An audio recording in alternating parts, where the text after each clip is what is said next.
Meanwhile, the economy remains a matter of concern. Governments around the world are bringing out the big guns, not to fight a war. I'm talking about the special measures, the relief packages to save their domestic economies. Yesterday, India's Prime Minister Narendra Modi announced a package of $260 billion, $260 billion. That's around 10% of India's GDP, 20 lakh crore rupees. You must have counted the zeros by now. India's relief package is among the largest in the world. Today, Finance Minister Nirmala Sitharaman shared the specifics. Here are the major takeaways. It was a long press conference. We've taken out the key highlights. Perhaps the biggest announcement was this: collateral-free automatic loans for micro, small and medium enterprises, what we call MSMEs, micro, small and medium enterprises. 3 lakh crores have been set aside by the government for this. These firms, MSMEs, will not need a collateral to get this funding. Contribution to the Employee Provident Fund, or EPF, has been slashed. For the next 3 months, EPF contribution will be 10% each for employers and employees. The due date for all income tax returns has been extended to the 30th of November. There's a tax cut too. Rates for tax deducted at source, that's TDS. So TDS rates and tax collection at source have been slashed. It's a cut of 25%, and this is for the non-salaried payments.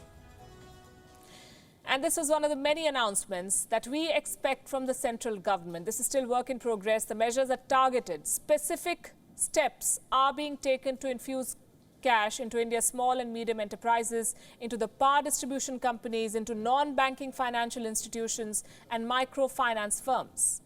In the month of March, specific announcements were made for the poor. The government said it would provide 1.7 trillion rupees in direct transfers and food security measures. Today, a special provision has been made to bail out 2 lakh stressed MSMEs. They will be eligible for a subordinate debt provision. These debts are only repayable after other debts of the company have been paid. 20,000 crores has been set aside for this. On its part, the government says it will now allow only Indian companies to compete in tenders up to 200 crore rupees. The Finance Minister said that the relief package is in line with the Prime Minister's vision of a self-reliant India. Certainly when he says Atmanirbhar Bharat, it is not to look inwards and cut India to become an isolationist country.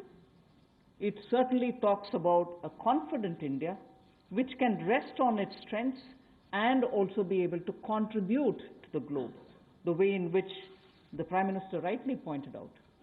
The production of PPE and masks and also ventilators to an extent has rapidly grown within these 40 days. We have the capability.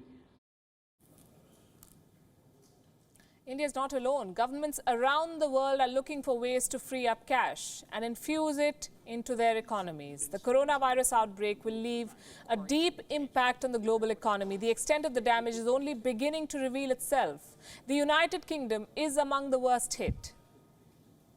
Its economy has shrunk by a record 5.8% since February. Finance Minister Rishi Sunak said today that the UK faces a significant recession.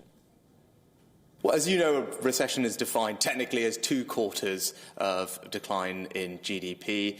We've seen one here with only a few days of impact from the virus. So it is now, yes, very likely that the UK economy will face a significant recession this year, and we are in the middle of that as we speak. The United States could be staring at more troubled times. Its national debt is growing. The U.S. Treasury Department has reported a budget deficit of $738 billion. Under Donald Trump, America's debt has grown considerably. Since he took office, the U.S. national debt has risen from under $20 trillion to more than $24 trillion.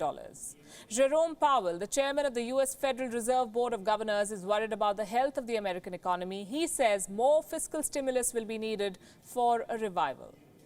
The scope and speed of this downturn are without modern precedent, significantly worse than any recession since World War II.